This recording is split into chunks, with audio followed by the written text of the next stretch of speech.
Harry Parker was a boy followed by bad luck. If it rained, he was the only one without an umbrella. If there was a puddle, he would be the one to fall in. At school, he struggled to read and write.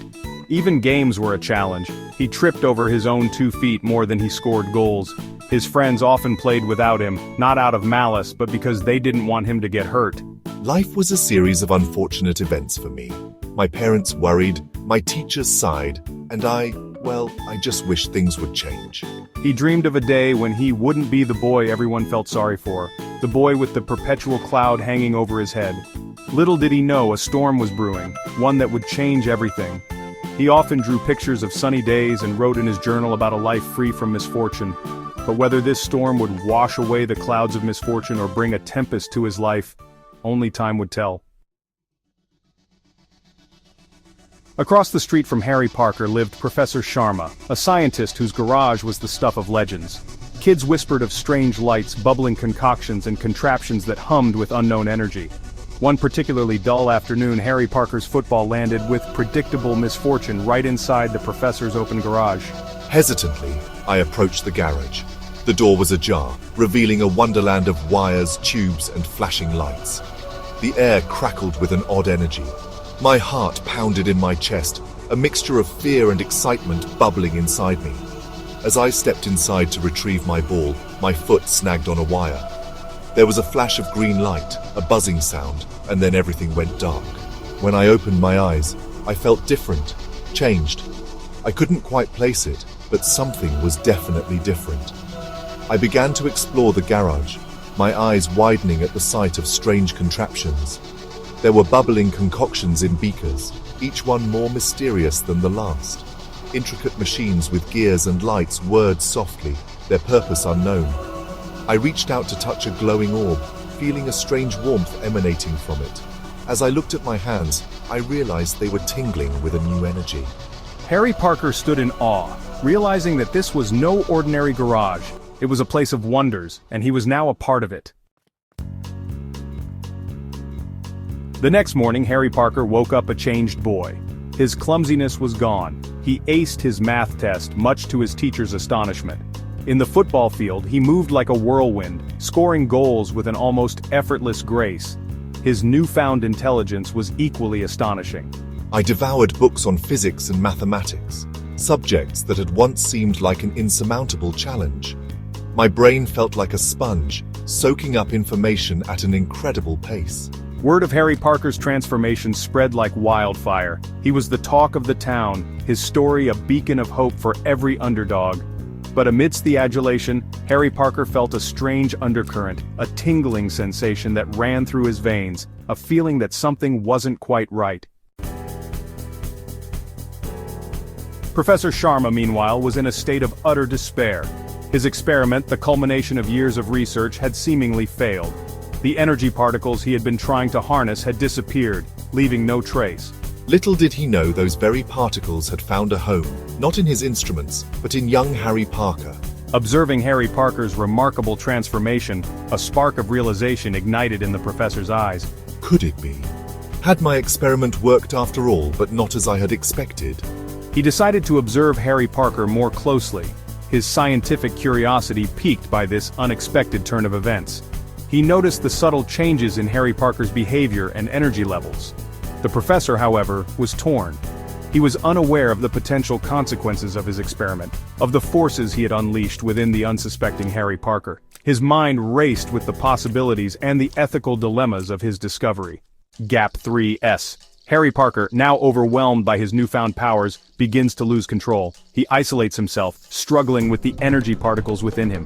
The once cheerful boy now finds himself trapped in a whirlwind of emotions and uncontrollable power. Alone in his room, Harry's mind is a storm of confusion and fear. Gap 2S. Meanwhile, Professor Sharma is desperate. He spends sleepless nights in his lab, trying to find a way to reverse the effects of his experiment.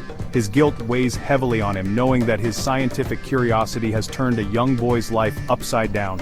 The town starts to notice Harry's erratic behavior. Whispers spread, and fear begins to grip the community. What is happening to Harry? What might he do next? Tensions rise as the once peaceful town becomes a place of unease and suspicion.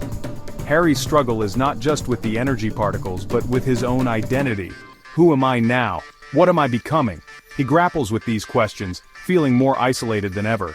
The power within him is growing, and with it, the fear of what he might become. As the town's anxiety reaches a boiling point, Harry realizes he must find a way to control his powers before it's too late. But can he do it alone? Or will he need the help of the very man who caused this transformation? The battle within Harry intensifies, and the fate of the town hangs in the balance. The stage is set for a confrontation that will determine not just Harry's future, but the future of everyone around him. Gap 3S.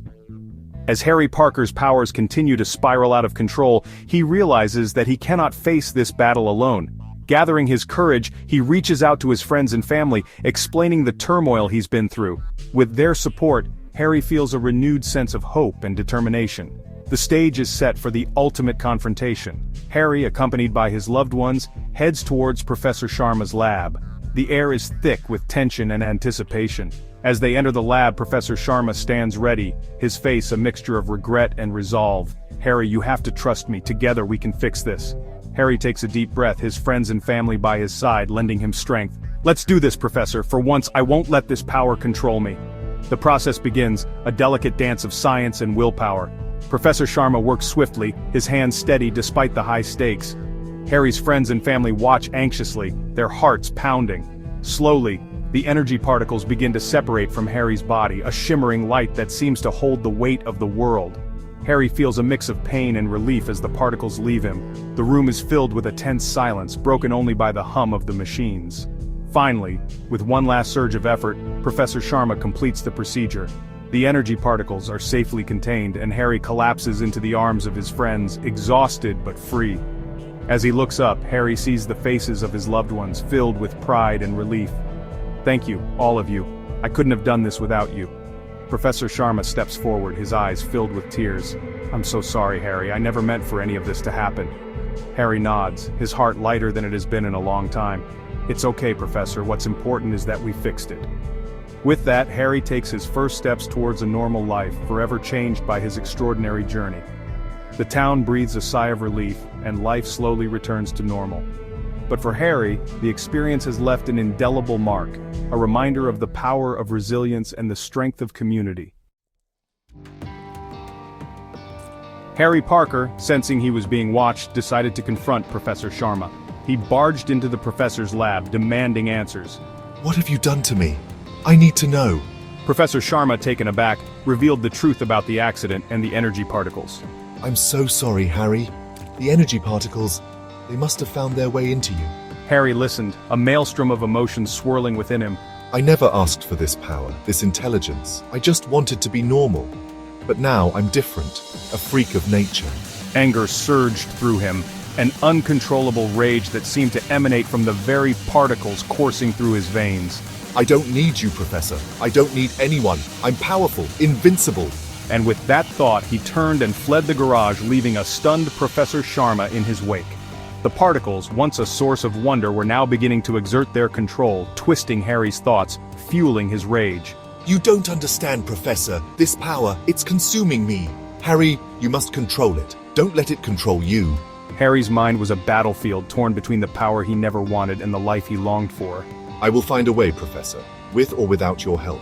And with that, Harry stormed out, leaving Professor Sharma to ponder the consequences of his creation. As Harry stood on the edge of the cliff, he knew one thing for certain: his journey was just beginning.